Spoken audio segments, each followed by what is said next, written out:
Muitas vezes, nessa jornada da maternidade, nos encontramos sozinhas, em meio de um mar escuro, à noite. Eu acredito que se cada uma de nós acender a sua lanterna, a gente já não se sentirá mais sozinha e não ficará mais tão escuro. Essa é minha lanterna para você, dizendo que eu também estou aqui e que eu te vejo.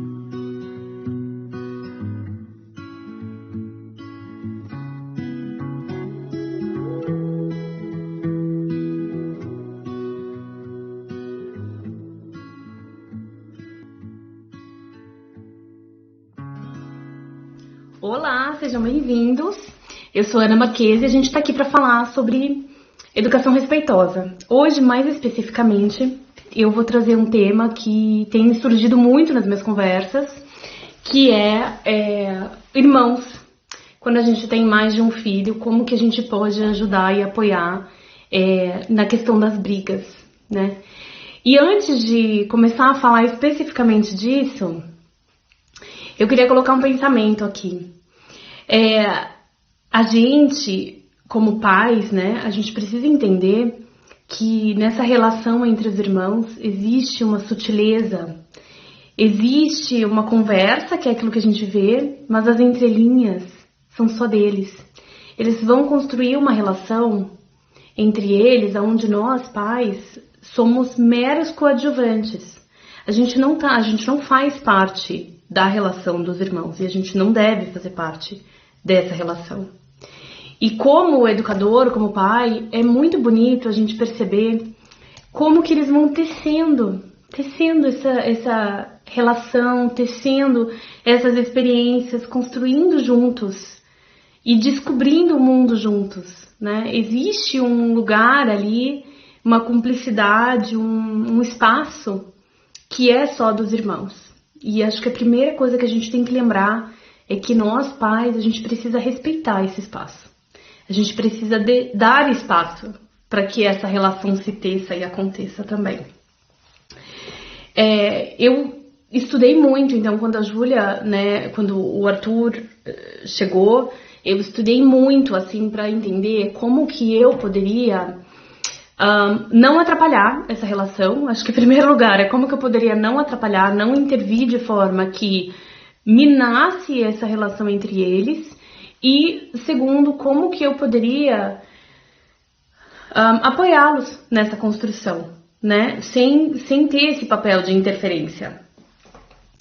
E o que eu acho bem importante, né, a gente lembrar sempre, é que essa relação é uma semente que vai florescendo aos poucos. E ela precisa de tempo, ela precisa de cumplicidade, ela precisa de um solo fértil para que a relação entre os irmãos cresça de forma saudável, de forma amorosa, de forma a ajudar eles a desenvolver habilidades para a vida. Porque, no fundo, uma das melhores coisas, dos melhores presentes que a gente ganha tendo um irmão é que ali no dia a dia a gente tem muitas oportunidades de treinar coisas que vão ser úteis para a nossa vida inteira, né? Então, desde, assim, a habilidade de negociação, a capacidade de perdoar, empatia, conversa, saber lidar com uma disputa, tudo isso a gente vai aprendendo ao longo, né, da nossa infância já, quando a gente tem um irmão e quando a gente tem esse lugar dessa relação florescer, né, dessas conversas, desse diálogo acontecer. Eu escrevi um texto há um tempo e eu queria ler só um pedacinho para vocês, para lembrar, porque foi um texto falando um pouco disso, assim, né? Que eu falava assim, então uma das coisas mais bonitas de ter filho é observar como que eles vão construindo essa relação entre eles. Saborear essa amizade tão íntima e tão intensa. Entre o riso de cumplicidade e a unhada de ódio pelo brinquedo roubado, cabe a nossa humanidade toda. São altos e baixos, fundos e rasos que permeiam esse amor, ódio, amor. E essa ligação, que é tão espiritual, se apresenta na carne muitas vezes, em forma de abraços apertados, de chamego gostoso ou de mordidas doloridas. Conduzir essa relação, colocando os limites necessários, sem influenciar demais e nem atrapalhar esse processo, é uma arte. E precisamos lembrar que a gente precisa dar margem para que isso aconteça. nós pais, né, na maioria das vezes, a gente precisa se colocar como espectadores, sendo margem e limite para que os sentimentos não cheguem aos excessos perigosos, mas para que a gente consiga, ainda assim, dar esse espaço, né? Então aqui eu lembro desse dia que foi teve uma briga entre a Júlia e o Arthur, e eles começaram a fisicamente se agredir. E por um momento eu parei e olhei, antes de sair correndo acudir, eu parei e olhei pra ver o que ia acontecer. Ainda não tava assim, não tava perigoso, né? Eles tinham começado naquele tranque assim, físico, e eu não precisei fazer nada. Eles mesmos de alguma forma conseguiram se resolver. E aí cada um foi pro seu lado. E eu fiquei pensando muito nisso, né? O quanto que nós, pais, nesse momento da briga com os irmãos, a gente precisa lembrar que a gente não tem o papel do juiz. Que a gente não tá dentro dessa relação. E não é pra gente estar dentro dessa relação. Então, toda e qualquer interferência que a gente for fazer ali precisa ser feita com muito cuidado, com muita atenção, com muita presença, pra gente não quebrar esse fio que eles estão tecendo, dessa amizade, dessa cumplicidade. Então vamos imaginar uma cena, né? Nesse caso, vamos imaginar, hoje aconteceu aqui, eles estão brincando, e isso acontece muito, né, com os irmãos, estão brincando, tá tudo lindo. Não dá 3 segundos, você não sabe nem da onde que veio, começa um estapear o outro, um querer pegar o brinquedo da mão do outro, um chora, o outro empurra, aí um morde e vira uma confusão. O que a gente pode fazer nessa hora? Então, de novo, eu vou reforçar isso, acho que várias vezes durante esse episódio. A gente não é juiz. O nosso papel não é de chegar lá e julgar quem tá certo, quem tá errado. Quem fez primeiro, quem fez depois.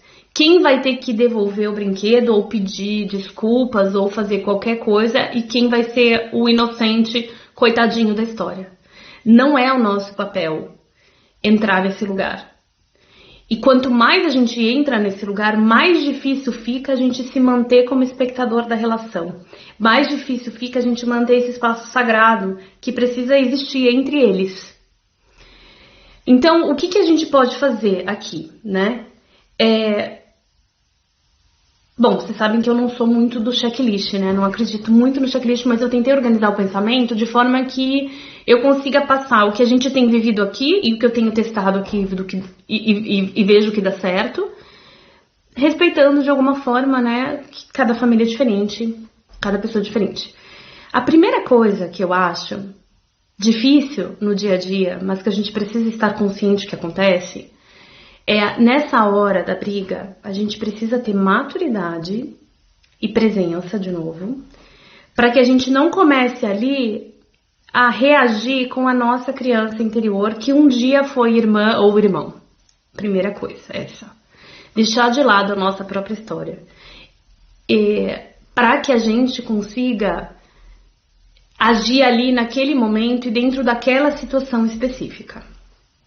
Porque não é sobre a gente. As histórias não são as nossas ali, eles estão construindo isso agora. Então, lembrar que a gente não é juiz. Lembrar que a gente também não tá ali como autoridade para dizer quem tá certo, quem tá errado. Não é o nosso papel esse. A gente não tem esse lugar. Especialmente porque a gente precisa lembrar que o que a gente vê na briga é um ínfimo pedaço da história. Muitas vezes a briga entre os irmãos não começa com aquele brinquedo que você viu sendo tirado da mãozinha do irmão menor. Porque às vezes a gente vê as coisas, mas não quer dizer que foi ali que começou. Às vezes já começou 2 brincadeiras atrás, quando o irmão mais novo fez alguma coisa para o irmão mais velho, ele desligou, foi fazer outra coisa, desbaratinou, e aí ali está sendo uma 2ª ou 3ª vez que isso está acontecendo. E só ali que deu a briga. A gente não sabe se às vezes, antes da gente olhar o irmãozinho mais novo puxando o brinquedo do irmão mais velho, a gente não sabe se já não tinha acontecido isso antes. E o brinquedo, na verdade, tinha começado na mão do pequeno. A gente não tem como saber. O que a gente tem que lembrar é que o que a gente está vendo ali é um fragmento. Como se fosse uma manchete de uma notícia. E através dessa manchete não nos cabe julgar a história inteira. Então, assim, vou brincar, assim, mas isso é uma coisa que eu acho que a gente tem que escrever na testa. Porque nós pais, ou melhor, nós adultos, a gente tem a mania de achar que a gente tá certo, que a nossa visão é a certa e que a gente precisa ensinar as crianças a enxergar através dos nossos filtros. Eu acho que para muitas coisas isso é legal a gente ensinar os nossos filhos a enxergar coisas que a gente já aprendeu.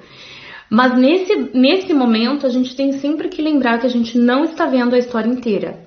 Que muito provavelmente a briga não começou ali, tá? Então acho que essa é a primeira coisa. Partindo desse princípio, então, a gente tá ali na briga, aquela confusão, o que a gente pode fazer? A primeira coisa que eu acho que a gente tem sempre que lembrar é, apesar de respeitar esse espaço, apesar de ter toda essa questão de não interferir demais, a agressão física começou a machucar, puxou o cabelo, mordeu. A agressão física não é permitida. Ponto. Numa educação respeitosa. Não, eu não faço, eu não agrido, o Fernando não agride, eles não podem se agredir. É uma regra, por exemplo, na nossa casa é uma regra. Ninguém bate em ninguém. Isso é uma regra clara, estabelecida e reforçada a todo momento. Então, nessa hora da briga, a gente não vai deixar o respeitar o espaço deles, não quer dizer deixar eles se quebrarem. Não quer dizer.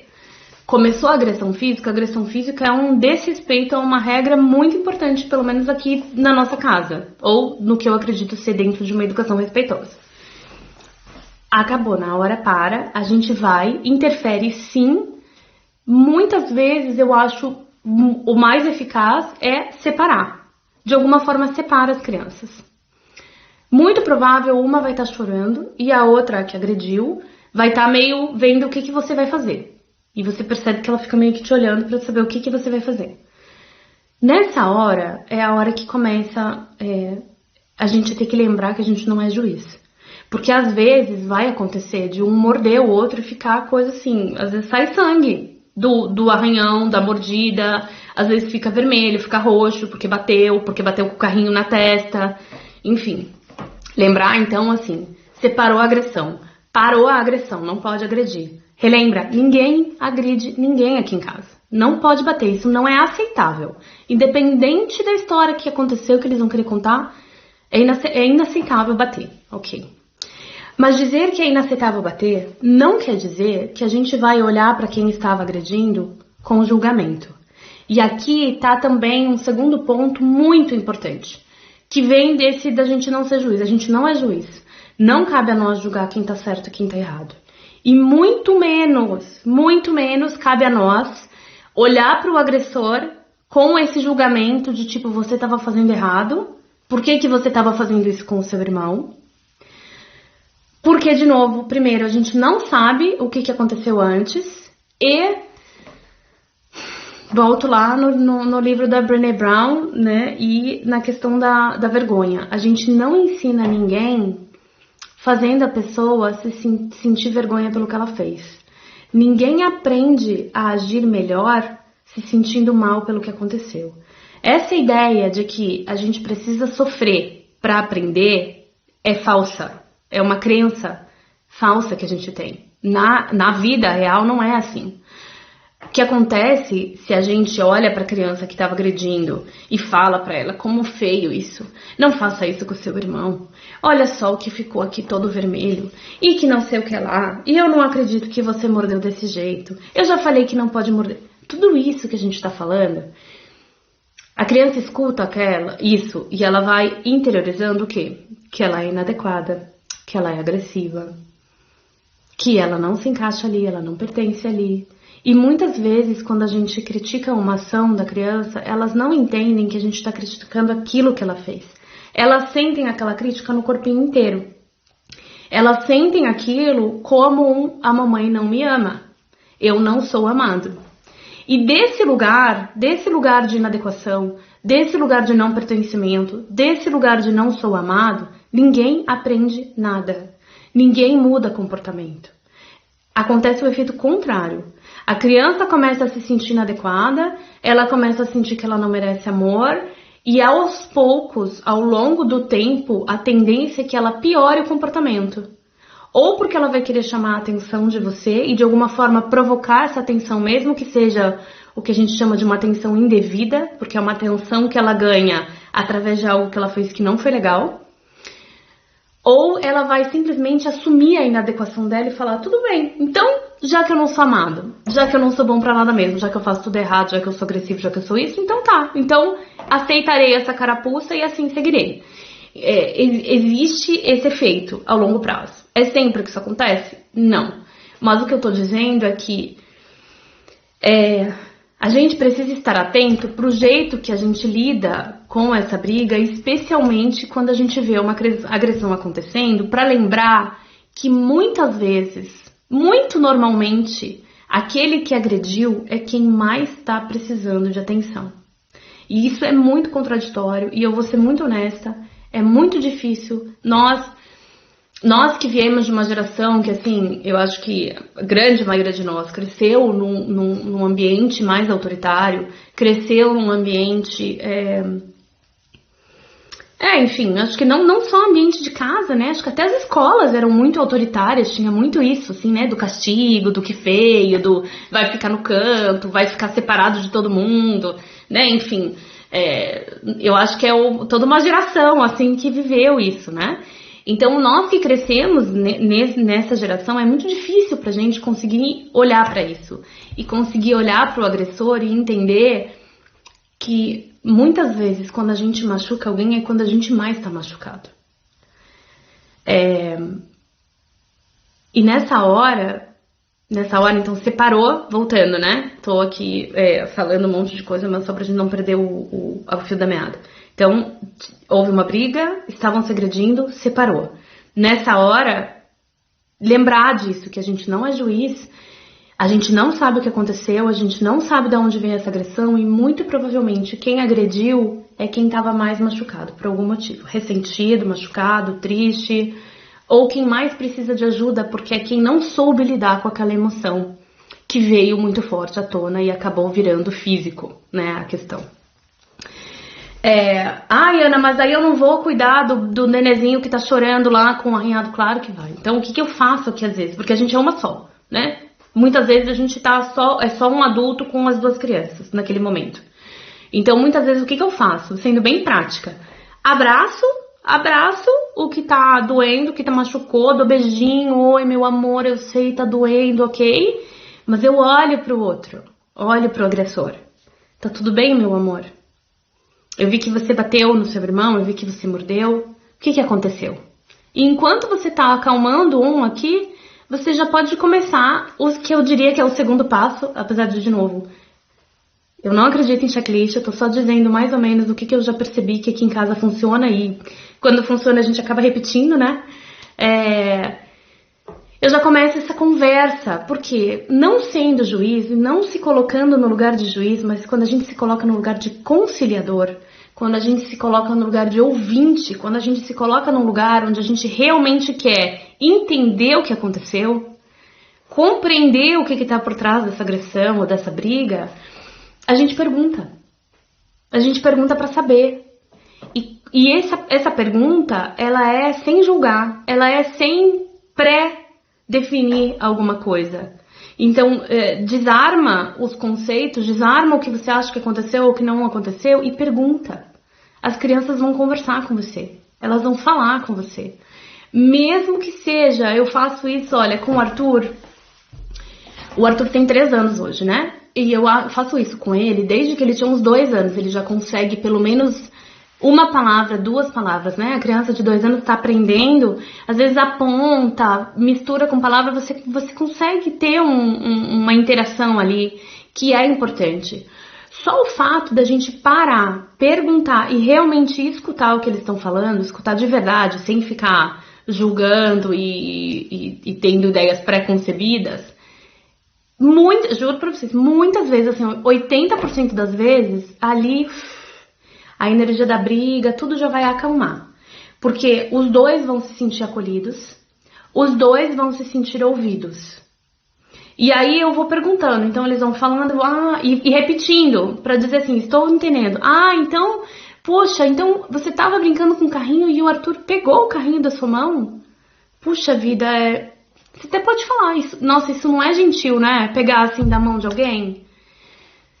E o que mais que aconteceu? E aí, você ficou muito brava? E aí, o que você fez quando você ficou muito brava? Daí eu peguei e bati nele, eu peguei e puxei o carrinho da mão dele, sei lá. Será que tem alguma outra coisa que você pode fazer quando você tá com muita raiva? O que pode acontecer? Qual outra coisa você poderia fazer? E aí você pode ir conversando com a criança. E eles vão, gente. À medida que a gente exercita isso, você vai vendo que eles também vão desenvolvendo essa capacidade de pensar a respeito das próprias ações. E de pensar a respeito do que poderia ter sido, o que pode ser na próxima vez. É legal a gente incentivar isso de alguma forma, porque uma coisa é a gente falar, você tinha que fazer isso, você tem que fazer aquilo, você tem que fazer aquele outro. Outra coisa é eles chegarem na própria conclusão. É eles pensarem sozinhos nisso que poderia ter sido. Aqui, muitas vezes, o Arthur tem 3 anos, tá? Ele hoje já consegue pensar em outras opções. Às vezes, quando ele não tá afim, ele fala, não sei. E aí eu vou, mas e se você, então, chamasse a mamãe? E se você fosse brincar de outra coisa? E se você pedisse, por favor, pra irmã te dar o brinquedo ao invés de você puxar da mão dela? Será que isso poderia? E ele vai pensando. Aos pouquinhos, eles vão desenvolvendo esse repertório. Porque quando acontece normalmente uma briga, o que teve antes da briga? Tipo, naquele momento assim, a energia tá aumentando, eles estão ficando bravos, ainda não teve agressão. O que acontece ali? Qual é o tipping point? Assim, qual é o ponto de envergadura que faz virar uma agressão ou não?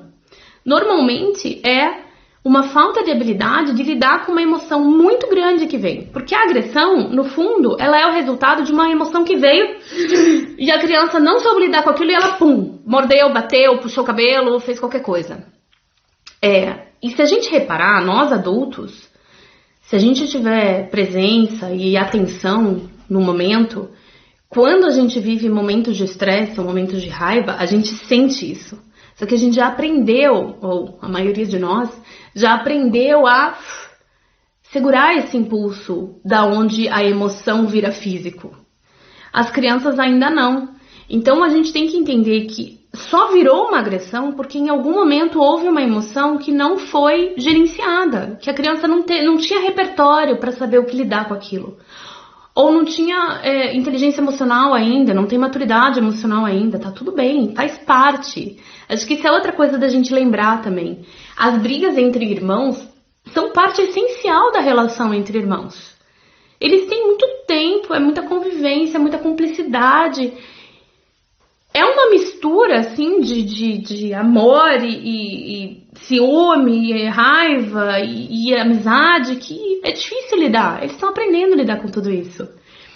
Então, essas emoções muito fortes que vêm, assim, e que normalmente causam essa agressão ou essa briga, né, mais intensa, é importante que a gente ajude a criança a começar a perceber isso. Mas eu senti essa raiva, o que eu faço com essa raiva? Quando eu sinto essa raiva, qual outra alternativa eu tenho a não ser bater no meu irmão? A não ser arrancar o carrinho, a não ser morder, a não ser... Então a gente vai trabalhando com isso, tá? E ajudando eles a criar repertório para saber lidar com essas emoções muito fortes. Então, voltando só, o que eu falei? Bem importante a gente lembrar de não ser juiz, é importante lembrar do nosso papel de conciliador, importante lembrar que a gente... só tá lendo a manchete, a gente não sabe da notícia inteira, a gente não sabe o que aconteceu antes, da onde vem tudo isso. Lembrar que perguntar, conversar e escutar de verdade, sem pré-conceitos, ajuda demais, às vezes só isso já vai resolver muito. E se você vê que ainda tá muito inflamado os ânimos ali, você pode propor uma pausa, propor para cada criança vai fazer uma coisa pra, né, enfim, dar uma anuviada. Às vezes eu até proponho mudar de ambiente. Então vamos ali no quarto? Então vem aqui na cozinha com a mãe, vamos beber uma água, vamos... E às vezes isso também já ajuda a dar, assim, uma mudança de ânimo, né? E pra gente é também importante a gente exercitar isso, né? E esse eu tô falando aqui de um monte de coisa, mas no fundo eu acho que cada pequena coisinha ela abre um espaço inteiro pra gente conversar, né? Por exemplo, esse do preconceito que às vezes a gente tem, da gente já contar histórias na nossa cabeça. Então, por exemplo, aqui em casa, a Júlia é normalmente bem mais sossegada que o Arthur. A Júlia é mega zen, ela sempre foi zen. Desde que ela era um bebezinho, eu lembro de ir no restaurante com a Júlia, deixava ela no bebê conforto. Ela ficava olhando as coisas, olhando a gente, brincava com a mãozinha, brincava com o bichinho e ficava de boa. O Arthur é uma criança muito mais intensa, muito mais estressada. Qualquer pequena coisa que sai do como ele gostaria, ele grita, ele briga, ele se joga no chão, ele bate. Tem a ver com o jeito que a gente cria ele? Talvez. Mas ao longo dos anos, na verdade, a gente melhorou essa questão da educação respeitosa e não piorou. O que eu acho que tem muito? Tem muito da personalidade da criança. O jeito que a criança aqui vai reagir tem muito da personalidade da criança. E a gente já sabe disso. Então eu já sei que o Arthur é mais estressado. Eu já sei que pro Arthur bater na Júlia é muito menos, precisa de muito menos do que pra Júlia bater no Arthur. Então a minha tendência, quando eu vejo que o Arthur tá batendo na Júlia, é já chegar com essa história na minha cabeça. É já chegar sabendo que, de novo, Arthur, porque de novo. Então é isso que a gente tem que exercitar, porque a gente se conta muitas histórias. Na nossa vida o tempo inteiro a gente se conta muitas histórias. E a gente precisa exercitar nessa hora da conversa, não ficar se contando histórias. Escutar de verdade o que a criança tem ali para dizer. E eu quero lembrar também aqui, nessa questão, né, da gente deixar as histórias de lado, deixa as histórias para trás e escuta o que realmente aconteceu. Tenta deixar os nossos próprios preconceitos e imagens que a gente cria de cada filho. Quanto mais uma criança se sentir inadequada, quanto mais uma criança achar que sempre ela é culpada, quanto mais uma criança achar isso ou aquilo, pior ela vai se sentindo sobre ela mesma. E a gente funciona assim. Quanto melhor a gente se sente sobre nós mesmos, melhor a gente consegue lidar com os outros. Melhor a gente consegue agir com os outros. É aquela história, né? Se você tá segurando uma xícara, o que você carrega dentro dessa xícara? Se você carrega amor dessa xícara, o que você vai poder transbordar é amor. Se você carrega raiva, insegurança, autoestima baixa, é isso que você vai conseguir transbordar. Então, a gente também, através da forma como a gente lida com essas brigas dos irmãos, a gente consegue ajudar eles a encher a xícara deles. Então, vai encher do quê? Vai encher de acolhimento, vai encher de amor, vai encher de gentileza, vai encher de respeito. Do que a gente vai encher essa xícara desses irmãos? Para que quando eles transbordem, para que quando alguém bata na mãozinha deles e caia aquilo que está dentro da xícara, o que cai, né? Então, quando a gente respeita eles, respeita a briga e se coloca mais como conciliador, mais como ouvinte e menos como juiz, a gente está ajudando eles a encher essa xícara de empatia, de acolhimento, de amor, de respeito, né? Porque a gente respeitando também vai ensinar eles a respeitarem. E uma outra coisa que é bem importante a gente lembrar, que é bem importante. O que acontece quando a gente age como juiz? O que acontece quando a gente chega e fala: Arthur, eu vi que você pegou o carrinho da sua irmã, agora por favor devolve pra ela, porque ela é que estava brincando primeiro. Você precisa esperar a sua vez. Ou, Júlia, por que você empurrou o Arthur? Ele não estava em cima do carrinho? Não pode empurrar, filha, não é legal você empurrar. O Arthur vai andar no carrinho e você precisa esperar a sua vez. Mesmo que a gente faça isso de um jeito assim, sem ficar brigando, sem falar nada, a gente já coloca um como certo e o outro como errado. Mas muitas vezes o que acontece é que no fundo como juiz, às vezes a gente chega, nossa, né, eu escuto muito isso às vezes. Que feio, nossa, eu não acredito, mas pode bater? Não pode bater, olha aqui, coitadinha da sua irmã, ficou até vermelha, olha aqui o que você fez, olha como ficou essa mordida, você acha que isso não dói? Isso dói muito, não é legal fazer isso, a gente às vezes começa, né, e fala, colocando pra criança como é feio, como foi ruim o que ela fez, como não. E de novo, a criança não tem a habilidade de entender que foi o que ela fez e não ela. Então, primeira coisa, ela já se sente extremamente inadequada. Quando a gente de juiz coloca um certo como um errado, o que vai acontecer? Vai começar a criar uma rixa entre os irmãos. Vai começar a criar uma disputa. Por quê? Como eles entendem que quem foi certo é o amado, quem foi o errado é o não amado, quem foi o errado é o inadequado que tá fazendo feio, quem foi o certo é quem tá fazendo bem, quem tá fazendo bonito, né, tá sendo amado, adorado pelos pais, o que acontece? A gente cria uma disputa entre eles. E eles vão começar a competir para ver quem que tá recebendo esse amor, então, quem que tem esse direito de receber esse amor. E ao invés da gente melhorar as brigas, a gente vai piorar as brigas. Porque aí eles vão começar a provocar situações para que dessa vez eu seja o certo. Então, dessa vez eu vou querer ganhar, eu vou querer ser o certo, eu vou querer ter o amor da mamãe. Eu não sei se vocês já perceberam, mas isso acontece muito quando, por exemplo, a criança, daí você começa a perceber, se os seus filhos estão começando a fazer isso, já saiba que você provavelmente não está conseguindo não ser juíza. Você não está conseguindo não ser conciliadora. Começa assim, sabe quando um faz uma coisa belisca escondido, só pro outro reagir, e daí ele fala que foi, não, mas eu não fiz nada, foi ele que fez. Isso já é um sinal de que a criança tá provocando uma briga ou tá disputando pra dessa vez ela ser a certa, ou dessa vez ela ganhar, né? Então presta bastante atenção nisso, assim, porque às vezes a gente acha que tá, né, não sendo juiz, não atuando dessa forma, mas começa a piorar as brigas entre os irmãos. E aí você precisa saber que isso tem alguma coisa ali pra você ajustar, tá? Porque assim, é normal os irmãos brigarem, mas não é normal eles brigarem o tempo todo. Não é saudável também. E eu acho que é um bom balizador pra gente ver assim o quanto que a gente tá conseguindo ajudar eles a ter repertório também pra lidar com situações de estresse e de desentendimento. E quanto mais a gente consegue passar por esse processo de uma forma respeitosa, de uma forma conciliadora, de uma forma a construir repertório para eles, você vai percebendo que as brigas vão ficando menos frequentes e que as brigas também vão ficando menos sérias, tá? Eu acredito que isso não é pra vida. Eu não acho que vai ser assim, nossa, pra sempre.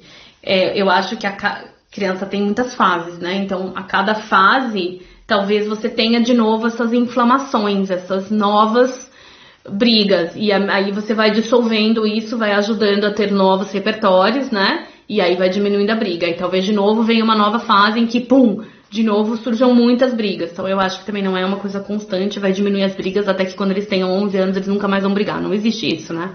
Eu não acredito nisso. Então temos que lembrar que também tem fases, né? Tem ciclos, mas é importante perceber que não está piorando, que não está ficando pior e que não está criando uma rixa entre os irmãos e nem competição.